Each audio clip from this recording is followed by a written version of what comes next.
There was a father who was telling this gospel story to his 4-year-old daughter. So he told her about the younger son who wanted all his inheritance, all his money, and went and wasted it. Not only just wasted it all, but spent it on bad things, and then didn't have anything left. Then he ended up feeding pigs and wanting to eat the pig slop. And then he says the son then wants to go back to the father, and the father receives him back. And so after he told this story to his daughter, he looks at his daughter and says, "Now, what did you learn from this story?" She goes, "See." She said, "Never leave home without a credit card."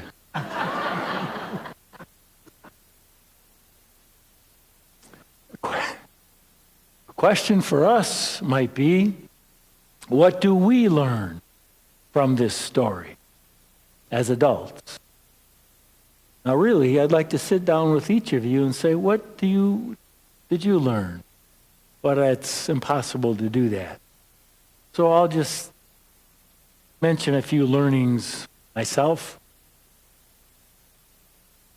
One learning is that perhaps we can identify in ourselves each one of these sons.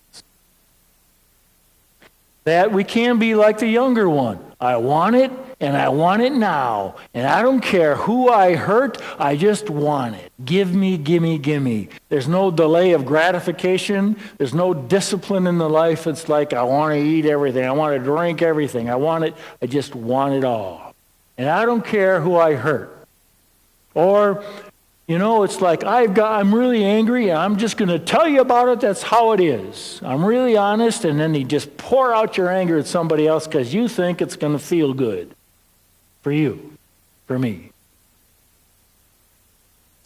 And so it's like all that counts is self-centered, self-gratification.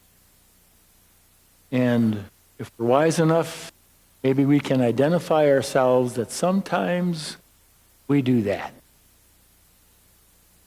Or we can identify also with the second brother. The second brother was very responsible and followed all the laws and didn't do anything to anger his father or hurt him over all these years, but he saw himself as a slave. But in having followed all of these laws all the time, it's like, who are you? You younger brother who went off and took all this and hurt Dad? It's like, you are terrible. So he becomes self-righteous and judgmental.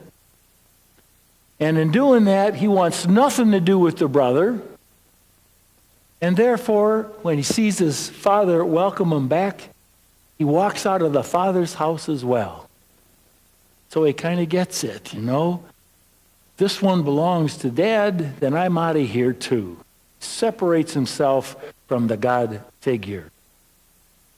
So maybe we can identify ourselves in that, at least sometimes in our lives, when we think we're better and we have the right to judge other people because we don't do what they do. Okay, that's one thing we might learn. We might be able to name our own sin. The first son did. He named it. The second one doesn't sound like he recognized it at all.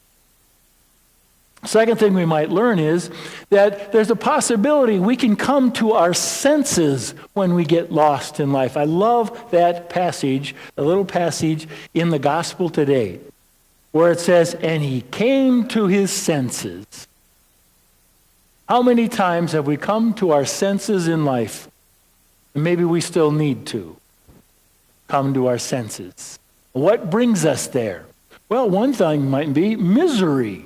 That's in the gospel. He was so miserable, he decided he had to change. It's not unusual for a person to go to counseling when they're too miserable to stay where they are, or in counseling, to finally make a change because they're too miserable. I got to try something else because this isn't working. Misery can bring us to the point of saying, I got to come to my senses and try something else. A second thing that might bring us to our senses is the hope. the hope that the younger son had. Well, maybe I can at least be like a hired worker in my father's house. He might accept me back under those conditions. That's the speech that he planned. There is some sense of hope in God. Maybe it can be better. And the third thing is that of persuasion, encouragement by somebody else. The father went out to the older son and said, look, your brother has been lost and now he's found. But the guy wasn't getting it yet because he said, your son. He didn't say my brother.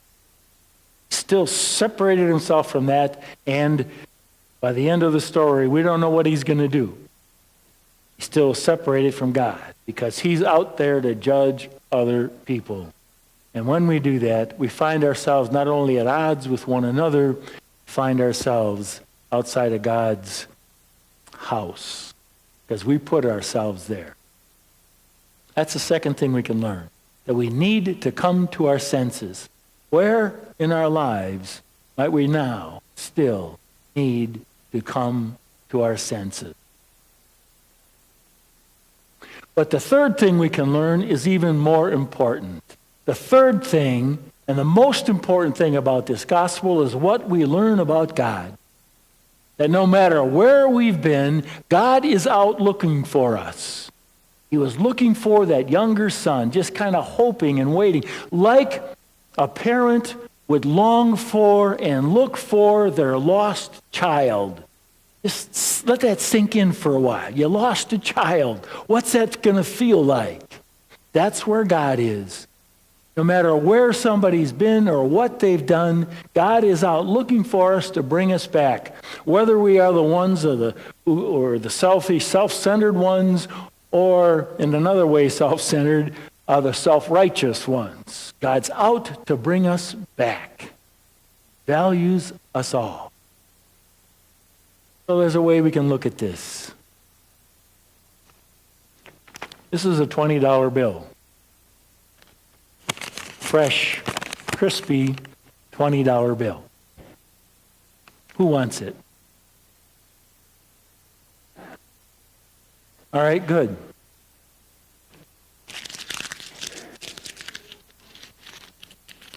Now it's all crumpled up. Who wants it?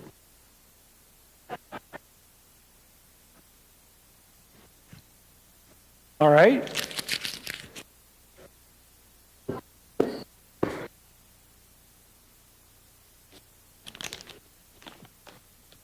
Now who wants it? Oh, I want it. I still want it. It spins just as good as the new crispy one. And that's the point. The value of a $20 bill, whether it's new and crispy or crumpled up, is like the value that God has for us. Whether we're all nice and ironed out, or missed, or crumpled up, God still wants us. He still looks for us to bring us back into his house, into his heart. That's the point of this parable. Nobody has to feel like they don't fit. Because in God's eyes, we are as equal saints or sinners before God. He values us all.